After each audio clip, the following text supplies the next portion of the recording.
Steve Heighway's football journey is a roller coaster of breathtaking highs, soul-crushing lows, and an inspiring redemption that transformed him from a forgotten winger to a Liverpool legend in a way few could have imagined.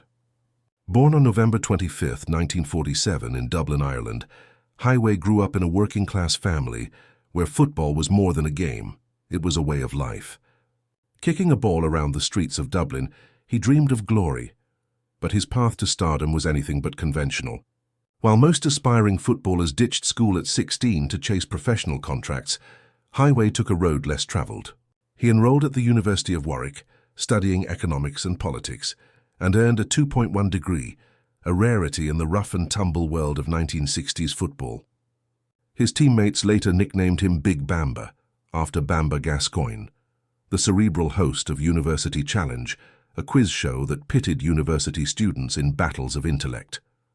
The moniker was both a playful jab and a mark of respect for a player whose brain matched his boots.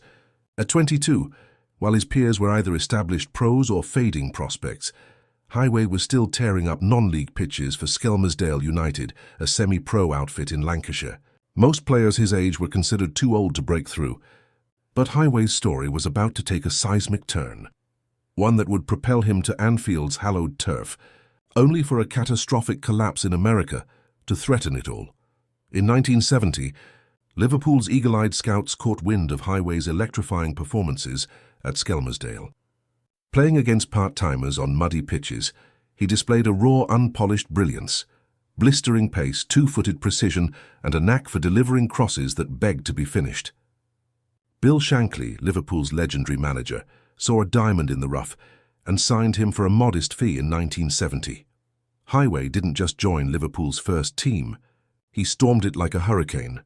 In his debut 1970-71 season, he made 49 appearances across all competitions, scoring 9 goals, an astonishing leap from non-league obscurity to the First Division spotlight. "I went from pub teams to Anfield in a heartbeat," he later quipped, a nod to his meteoric rise.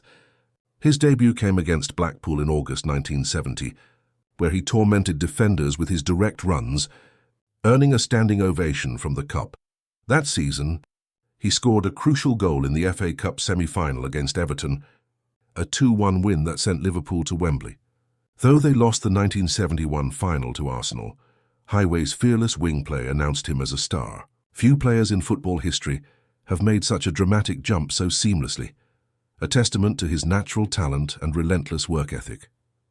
As a right winger, Heighway was a nightmare for defenders. His style was simple but devastating. Sprint down the flank, outpace the fullback, and whip in crosses with surgical accuracy. Equally adept with both feet, he could cut inside to unleash venomous shots or float balls that landed on a dime for strikers like Kevin Keegan and John Toshak. "He made my job easy," Toshak once said, recalling how Heighway's deliveries turned half-chances into tap-ins. His speed was electric, but it was his footballing brain, honed by years of academic discipline, that set him apart. He read games like a chess master, spotting gaps and exploiting them before opponents could react. Over 11 years at Liverpool, 1970-1981, Heighway amassed 444 appearances and 76 goals, a tally that doesn't capture his true impact. His crosses created countless goals, and his work rate anchored Liverpool's attacking philosophy. During his tenure, the Reds dominated 5 First Division titles, 1972-73, 1975-76, 1976-77, 1978-79, 1979-80, 2 European Cups, 1977, 1978, 2 UEFA Cups, 1973, 1976, an FA Cup, 1974, and 2 League Cups, 1981. Heighway was the spark in a golden era, playing alongside legends like Keegan, Toshak, Emlyn Hughes, and Ian Callaghan in a team that played with swagger and soul, thrilling fans with their relentless, attacking football. The 1970s Liverpool side wasn't just a team, it was a juggernaut that redefined English football and conquered Europe. Heighway's role was pivotal. In the 1972-73 season, he played 59 matches, helping secure a historic double, the First Division title and the UEFA Cup, where Liverpool outclassed Borussia Mönchengladbach over 2 legs. His crosses were the lifeblood of that campaign, setting up goals that broke opponents' spirits. The 1973-74 season brought his crowning moment. The FA Cup final against Newcastle United at Wembley, Liverpool's 3-0 demolition was a masterclass, with Heighway's relentless runs down the right tearing Newcastle apart. He thought he'd sealed his legacy with a ferocious strike that hit the net, only for it to be controversially disallowed for offside, a call that still rankles Liverpool fans.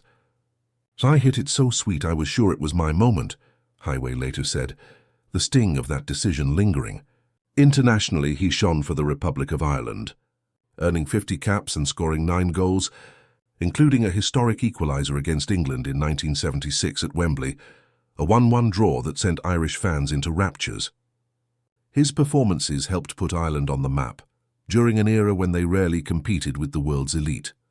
Heighway's academic background made him a unicorn in the dressing room. In an era when most players left school at 16, his university degree gave him a unique lens. He could dissect tactics with a coach's clarity, analyze opponents' weaknesses, and even grasp the financial machinations of the game, an edge that set him apart in a sport often ruled by instinct over intellect. Big Bamber wasn't just a nickname. It was a badge of his cerebral approach. Off the pitch, he was a character, quick-witted, charming, and a storyteller who could hold court in the pub or the locker room. Teammates like Ray Clemence recalled his ability to lighten tense moments, like when he'd mimic Gascoigne's posh university challenge voice to diffuse pre-match nerves. His intelligence wasn't just academic, it was emotional, allowing him to connect with fans and players alike. The cop adored him, chanting "Stavey Heighway" as he sprinted down the touchline, his red shirt a blur of purpose. But football is a cruel mistress, and by 1980, Heighway's star began to dim. At 33, his legs weren't what they once were. Liverpool's relentless success under Bob Paisley bred fierce competition, with younger wingers like Sammy Lee, Ronnie Whelan, and later Craig Johnston pushing for spots. Heighway's appearances dwindled, from 53 in 1978-79 to 26 in 1979-80, then a mere 8 in 1980-81. He watched from the bench as Liverpool lifted the 1981 European Cup against Real Madrid in Paris, a triumph that felt hollow for a player who'd been integral to their 1977 and 1978 victories. "You could see it slipping away," he later said, the pain of irrelevance cutting deep. The cop still sang his name, but the game waits for no one, not even legends. In 1981, seeking regular football and a new challenge, Heighway made a fateful choice. He left Anfield for the Minnesota Kicks in the North American Soccer League, NASL, seduced by the promise of big money and a fresh start in a league that had lured icons like Pelé, Johan Cruyff, and Franz Beckenbauer. The NASL was a glittering mirage, glamorous, star-studded and flush with cash, offering a lifestyle of sunny pitches and fat paychecks. For a 33-year-old veteran, it seemed the perfect way to extend his career. But Minnesota was a financial disaster zone. The Kicks were bleeding money, losing $1 million in their final 1981 outdoor season and drowning in $500,000 of debt. Players, including Heighway, went weeks without pay, a stark contrast to Liverpool's rock-solid stability. "Who's going to pay the mortgage on my house?" he asked teammates, his voice heavy with worry. The uncertainty was crushing for a man who'd gone from European champion to fretting over basic bills. Fans in Minnesota embraced him. His crosses still dazzled, and he scored a handful of goals, but the club's collapse was inevitable. In December 1981, the Kicks folded, leaving players stranded. Heighway briefly joined the Philadelphia Fever in the indoor league, but the chaos had drained him. At 34, his love for playing fizzled, and he retired in 1982, his American adventure a catastrophic detour. The NASL's implosion wasn't unique to Minnesota. Overexpansion, a U.S. recession, and bitter disputes with the Players' Union doomed the league, which folded entirely in 1984. Heighway's experience was a microcosm of a broader collapse, a rude awakening for European stars lured by dollar signs. "It taught me football's not just about talent, it's about survival," he later reflected. The financial turmoil reshaped his outlook, exposing the fragility of a career built on physical gifts. Many players never recovered from the NASL's fallout, but Heighway wasn't most players. His intellect and resilience drove him to reinvent himself, trading boots for a clipboard, In 1982, he became director of coaching for the Clearwater Chargers in Florida, a pioneering role in American youth soccer. His university-honed analytical skills made him a natural, designing training programs, spotting talent, and teaching with a clarity that resonated with young players.